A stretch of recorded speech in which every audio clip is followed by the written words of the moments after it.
Jangan lupa like, komen, dan subscribe channel YouTube TVRI Bengkulu dan nyalakan lonceng notifikasinya.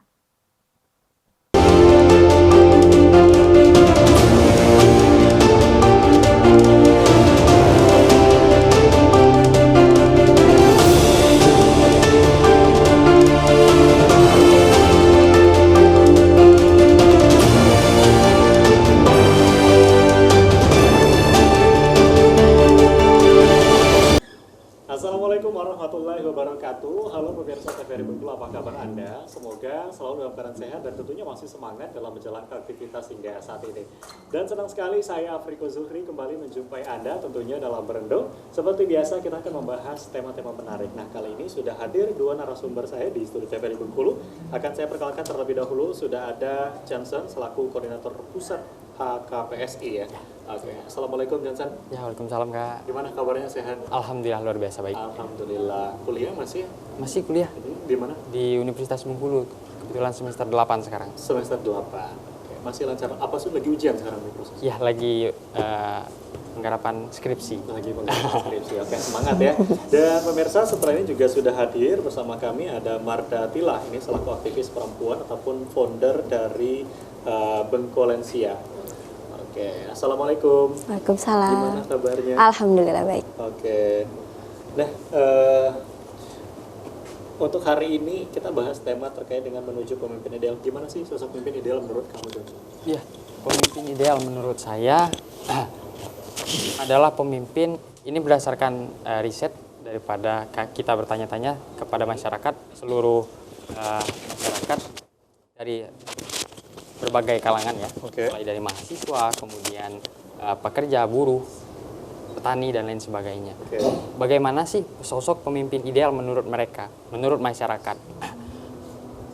Dari yang kita kaji, sosok pemimpin ideal menurut masyarakat adalah pemimpin yang mampu memenuhi janjinya. Ya. Nah, kriteria ideal ini didapati berdasarkan pengalaman dan juga trauma yang didapatkan oleh masyarakat seperti Yeah. itu, Kak. Karena janji-janji politik oleh pemangku kepentingan ataupun calon pemangku kepentingan Yeah. yang bahasa politiknya terlalu manis seperti itu saya bilangnya, menjadikan masyarakat ini muak akan janji-janji manis daripada para pemangku kepentingan.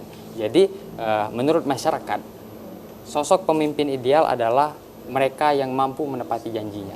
Oke, jadi tidak hanya sekedar menebar janji gitu ya, Ya, tapi benar. apakah nanti janji ini bisa ditepati atau mungkin bisa direalisasikan Ya, gitu benar. dari program-programnya. Nah, benar sekali kalau kita bicara soal pemimpin ideal ini berkaitan dengan pilkada yang memang sebentar lagi akan kita laksanakan ya, tinggal menghitung bulan dan memang saat ini sedang persiapan. Kalau kita lihat mungkin saat ini persiapan lagi proses administrasi dan mungkin sudah ada nama-nama yang muncul khususnya di Provinsi Bengkulu ya. Siapa nanti yang akan jadi pemimpin untuk gubernur, wakil gubernur dan juga pemimpin wali kota dan juga bupati. Nah, kalau melihat sosok pemimpin ideal tadi dari Johnson sendiri sudah menyampaikan. Nah, kalau dari Marda Tilah ini sendiri seperti apa sih sebetulnya sosok pemimpin yang dibutuhkan oleh masyarakat saat ini? Oke. Kalau kita bicara tentang pemimpin yang ideal, seyaknya kalau menurut saya tidak akan pernah ada sosok Oke. seperti itu ya, Bang. Karena memang yang namanya ideal itu ketika rasio 100% itu terpenuhi gitu. Tapi kalau kita lihat realitanya, betul apa yang dikatakan sama Bang Johnson tadi kan sebelumnya, pemimpin yang baik itu ada kala ketika seseorang itu antara pemikiran, ucapan dan perbuatannya itu selaras. Yeah. Jadi tidak ada yang lebih dominan di antara ketiga itu, semuanya jalan. Makanya kan kalau traumatis dari masyarakat itu yang disampaikan Bang Johnson tadi gitu, ada dari tiga hal itu ada satu yang menonjol, biasanya itu cuman ucapan Yeah. gitu. Nah harapannya kalau memang mau menuju sosok yang ideal, walaupun itu tidak mungkin, tapi kita bisa usahakan dari ketiga aspek itu tadi itu jalannya beriringan, nggak cuman satu aja ucapan. Jadi dari pemikirannya jalan, ucapannya juga jalan, sama aktualisasi dari perbuatan yang telah diucapkan dan dipikirkan itu juga jalan. Gitu. Oke, jadi kalau melihat dari sosok pemimpin ideal dari mata Johnson dan juga Marda Tilah ini ya. Nah, kalau kita melihat dari masyarakat, apa sih sebetulnya yang dibutuhkan masyarakat sekarang gitu ya? Melihat mungkin Bengkulu ini juga sudah cukup luar biasa maksud dari beberapa kepemimpinan sebelum-sebelumnya gitu, dan ini kita akan memilih sosok pemimpin lagi gitu ya untuk memimpin bagaimana Bengkulu ke depan. Kalau kemarin kita sudah melaksanakan pemilu untuk presiden, wakil presiden, dan juga legislatif. Nah, untuk Bengkulu sendiri sebetulnya melihat teman-teman sebagai pemuda, apa sih yang diharapkan oleh masyarakat saat ini? Mungkin dari Johnson, gimana nih Johnson? Iya, apa yang diharapkan oleh masyarakat dari sosok pemimpin? Iya. Nah, kita melihat saya sebagai mahasiswa juga sebagai organisatoris tentunya selalu melakukan kajian terhadap, selalu mengikuti perkembangan akan diadakannya pilkada Ya. tahun ini.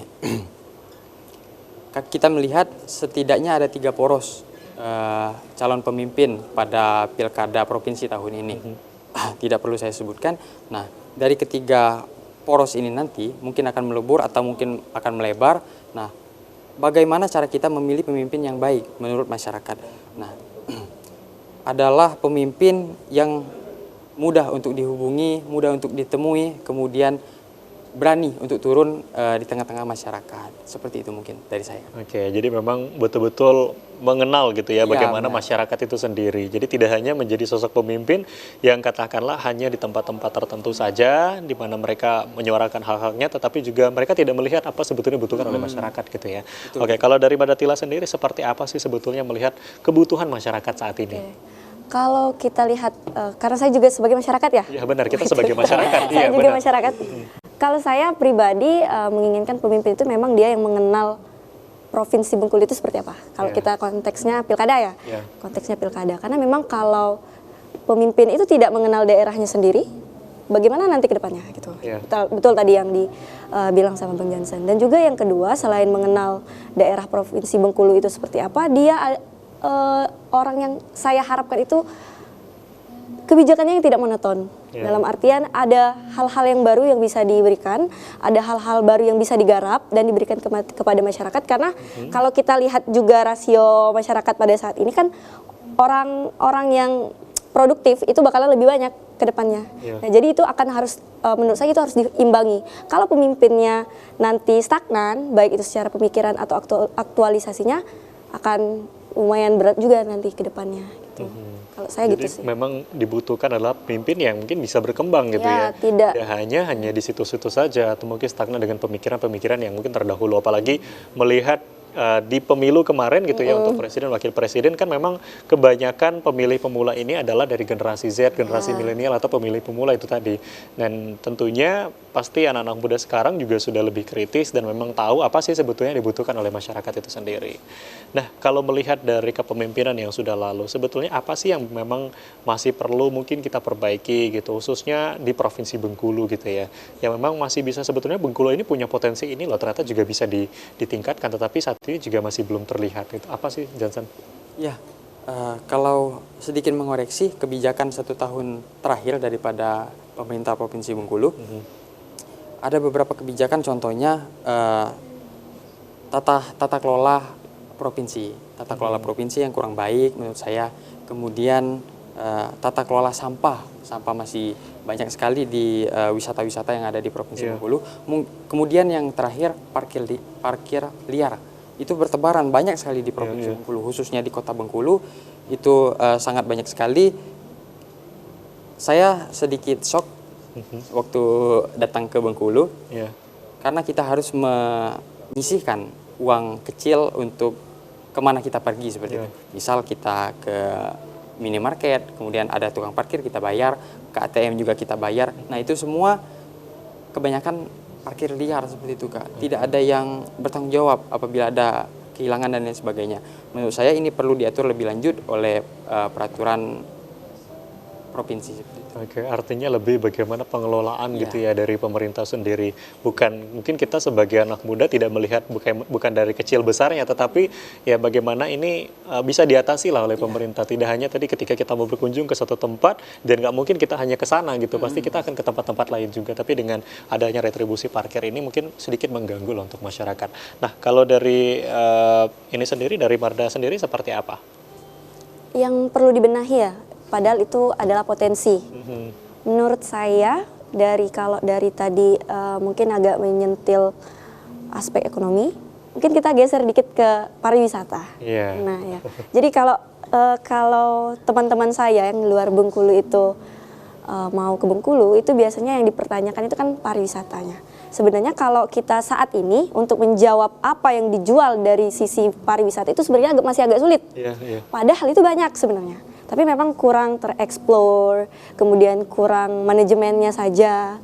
Baru-baru ini kan ada tuh yang viral itu pantai di sekitar Pulau Bai, itu kan padahal tuh itu udah lama, tapi kita tidak bisa memperkenalkannya secara gamblang sebelumnya. Nah, harapannya ke depannya kalau pemimpinnya kreatif, hal-hal seperti itu bisa menjadi senjata lah menurut saya untuk Provinsi Bengkulu. Karena memang karena kita daerah pesisir juga yang namanya pantai itu luar biasa sekali. Kayak Kaur itu kan udah sangat wow gitu. Jadi kalau tadi ekonomi, saya rasa aspek pariwisata juga perlu dilakukan terobosan oleh pemerintah ini atau juga bisa menjadi faktor ekonomi juga sebetulnya. Jadi memang banyak PR yang bisa diselesaikan oleh pemerintah dan akan dilanjutkan nanti. Kita akan break dulu, nanti kita lanjutkan di segmen selanjutnya. Dan pemirsa jangan kemana-mana, kami akan kembali tetap di Berendo dalam tema kali ini terkait dengan bagaimana kita mencari pemimpin yang ideal.